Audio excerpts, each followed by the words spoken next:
Konnichiwa everyone. Got a little change of scenery here for you. I've actually been out here working with my little trim saw on this big giant ugly, it's ugly now I guess since my terrible arborist work, Bradford pear tree. And what we're doing is we're actually going to cut this tree down. We're going to put a fire pit there, and we're going to put the wood in my raised beds over there. Whew, you'll forgive me if I'm out of breath. It's been a little bit of work this morning. So anyway, I thought that might be a good chance to kind of compare these two tools. They are both about the same weight. We got the Japanese Nata on the left and the Gransfors Brooks little hatchet on the right. I've had the hatchet about 12, 13 years now, so I'm a little more familiar with how it works, but figured since they both kind of live in this sort of realm, it'd be a good chance to put them to the test and see what kind of work they can actually do. The axe I'm pretty confident about, but the Nata, I wanted to see how it compares to it, and so it's a better opportunity to take than the one to which we are presented. I'm going to get all these diced up, filled them in the beds, maybe save some of the bigger logs for a fire later, and whew, yeah, that's going to be some work, but we're going to go drink some coffee and tea maybe and then get to it. Yeah, going to be a short little video here, but I thought it might be an interesting tidbit, just daily life with tools like these. Let me rest a bit and then we'll get to work.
Now that's a decent little pile of a little bit of firewood.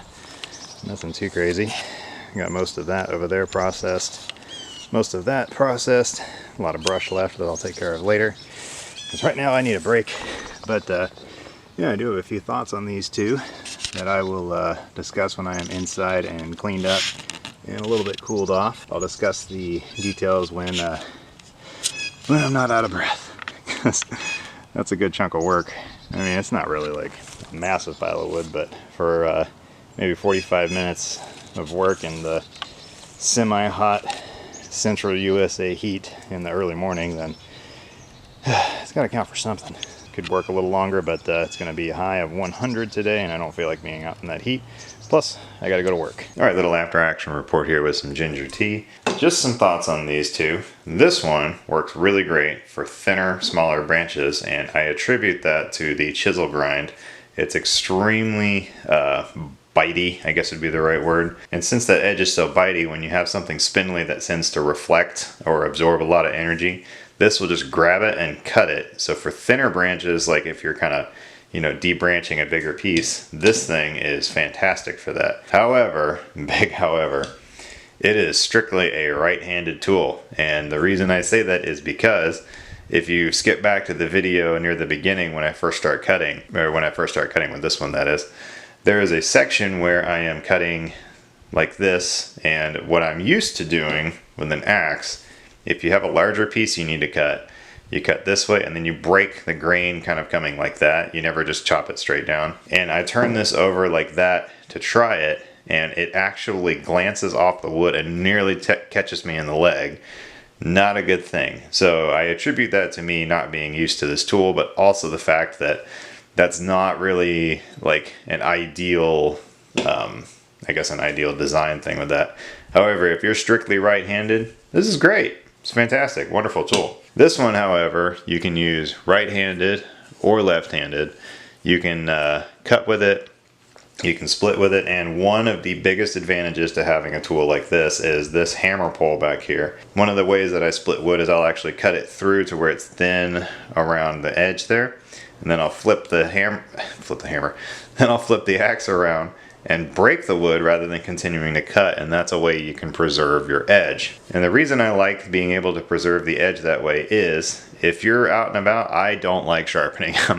I'm not into the whole zen of sharpening sort of thing. I like to get it sharp and I like to work, and that's about it. I'm not a big fan of that. The other advantage that this has is I have had this one axe for 13 years now, and I'm definitely used to it. There's something about having a tool for a long time that you just get used to the way it works, the way it feels, taking care of it, etc. And so I attribute my not contempt for this one, but just unfamiliarity. Not my favorite tool. However, this does not work as well on the spindly bits that this thing does. So there are some pros and cons with each, but I'm not going to say that one is superior over the other. I will say these are slightly more versatile. This is a little bit more one note, maybe a one trick pony, but they will both work great. And if you have either of them, use them, work with them, learn to love them. So anyway, that's all I had for the video today, guys. Hope you enjoyed that. Hope everyone has an awesome day. Thank you for watching. Arigatou gozaimasu. Sayonara.